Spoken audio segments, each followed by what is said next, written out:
Welcome to Perfection's Clutch Training Lab. I've got a General Motors rear-wheel drive clutch release bearing and a matching fork. There's only one way to install this bearing correctly on the fork, but it can be done several different ways. Only one is correct.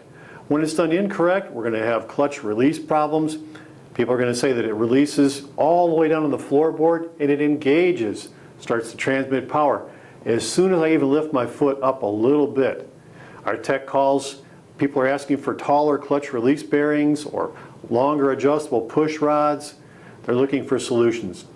One of the first things we need to ask, did you install the bearing on the fork correctly? I'm going to show you how to do that. I'm going to show you what happens when you do it wrong. And we're also going to take a look at front bearing retainers or guide tubes. This is the part that the clutch release bearing slides on, and it plays a critical role in how the clutch feels and how well it works. So let's install this bearing correctly on the fork, and we'll take a good close look at all these problem parts right here on the table. Now this is the incorrect way to install the fork. Notice the spring tabs are behind the rear flange. That just causes the fork to have that 1/4 inch air gap that I demonstrated. Causes no release. Correct way, spring tabs go underneath the rear flange. Fork is in direct contact with the bearing. We get clutch release. Another way it's been done wrong, one in, one out.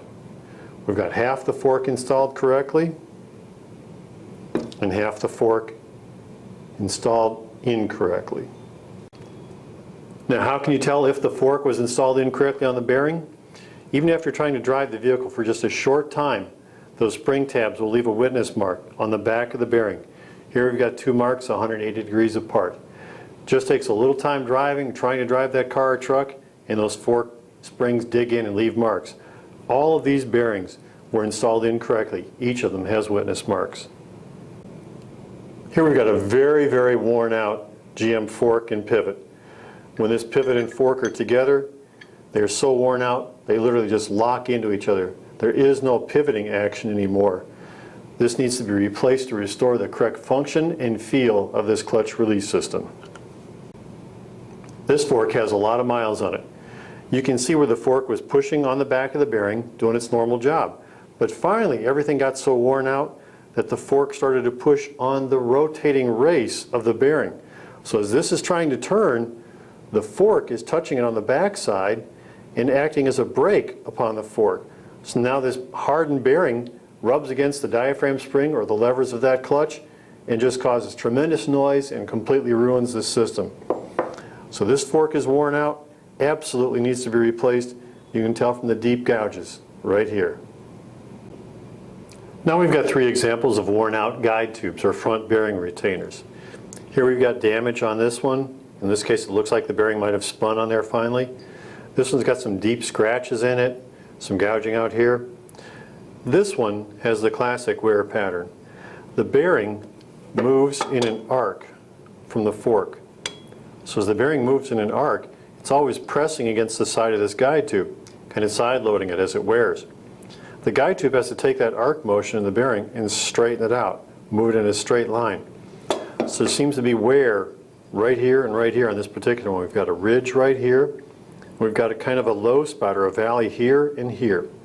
You could measure the original size back here and compare it out here. You could actually see how much it wore. But to prevent this, we need to make sure that when you install the clutch release bearing, that this groove down here in the center of the bearing is greased with high temperature wheel bearing grease, and that it slides nice and free on the front of the transmission. You do not want to have this cocking and binding. It'll lock on here, become very, very hard to press the clutch pedal, very uncomfortable, and wear out the clutch prematurely. So please inspect the guide tubes, front bearing retainers for wear. If they're worn, they'll need to be replaced. Now if you notice, the bearing appears to be off-center from the center of the bearing carrier or sleeve. It is right now, but this is a feature designed into the bearing. It's called self-aligning. Self-aligning allows the bearing race to move relative to the transmission guide tube and center the bearing directly on the clutch. This allows the bearing to run cooler, last longer. So if you see a bearing that's off center, don't worry about it. It's called self-aligning. You cannot predetermine where the bearing should be during the installation process. Just install it. As soon as you start the engine and push on the clutch pedal with the engine running, the clutch will reposition the bearing, put it in the sweet spot. Bearing will run a lot cooler, grease will last a lot longer.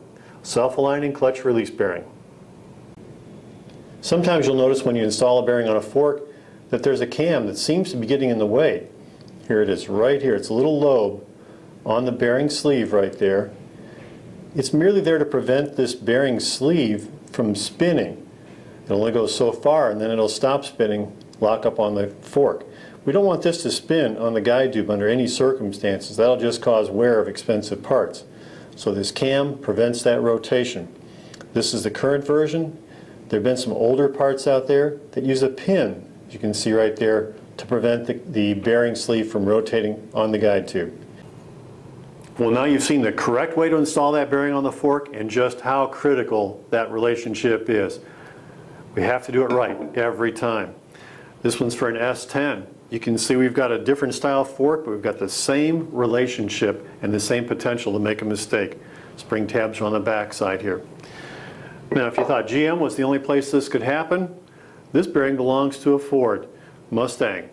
You can put it wrong on that fork also. We don't see it as commonly, but it can be done. If you have any questions about a clutch installation, hydraulic system, flywheel, please call Perfection's Tech Support line at 800-258-8312. Press 4 and your call will be routed to Tony, Steve, Bobby, or myself. We'll be glad to take your call and help you out.